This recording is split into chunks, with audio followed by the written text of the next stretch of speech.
Hello guys, তো আমরা আছি 1 নম্বর ফেরিঘাট, মানে দৌলতদিয়া 1 নম্বর ফেরিঘাটের মাথায়। এখানে এই কাকার খুবই খারাপ অবস্থা, নদী পানি বাড়তেছে, নদী ভাঙিয়া খুবই খারাপ অবস্থা।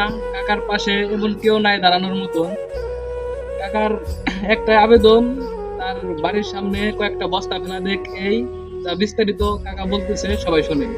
কেউ আমার এই তো সজাতে কর না। এখন আমার এইটা কথা, আমার এই জায়গাটা বস্তা ফালাই দিলে আমার জায়গাটা ফিরে, এই জায়গাটা বস্তা ফালাই দিলে ফিরে। কিন্তু আমার বাড়ি ভাইয়া গেলে আমি কখনো থাম না, আমি এই সরকারের এই রাস্তার পর ওইটা আমি ঘর উঠিয়ে হলাম, যাওয়া হয় হবে এটা কিছু, তাছাড়া আমার উপায় নাই। আমি এখন মরে যেতেছি, আমি বাঁচতেছি না। আমি সকালবেলা পায়খানায় যাবো, পায়খানায় যেতে পারি না। কি এটা সবাই দেখেন যে গাঙ্গার মধ্যে এই যে ভাঙিয়ে নিছে, চাকমাক পিছা ভাঙিয়ে গেছে। হ্যাঁ, এখন আমার খুব পরিস্থিতি খুব খারাপ। আমি যে এই ছাপড়া ছুড়ে ভাইয়া কোথায় নিয়ে উঠাবো, একটা টাকা আমার কাছে নাই। এখন আমার কাছে খুব একটা অনুরোধ, আমার যদি কটা বস্তা ফেলে দিলে আমি এই জায়গায় থাকতে পারি, তাছাড়া আমার উপায় নাই। ঠিক আছে, এই আমার আবেদন।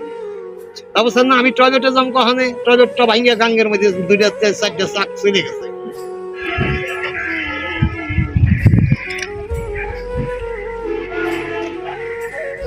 এই দেখেন, এই যে আমার সকালবেলা ঘুমের থেকে উঠছি, আমি টয়লেটে যাবো, টয়লেটে যেতে পারি না, দেখেন চাপ ধীরে ধীরে ভাঙতেছে। জনগণকে ডাকতে দেখেন, জনগণ কি করবো? আমার প্রধানমন্ত্রীর কাছে আবেদন, আমার এই যে ভাঙে দেখতেছে, আমার কটা বস্তা ফেলাই দিলে আমি এখানে থাকতে পারবো না, দিলে পারে না। আমার কি ব্যবস্থা, প্রধানমন্ত্রী মা বলছি, আমাকে মা আমাকে কি করবো করিয়ে দিতে আমাকে। এই যে দেখেন টয়লেটের অবস্থাটা।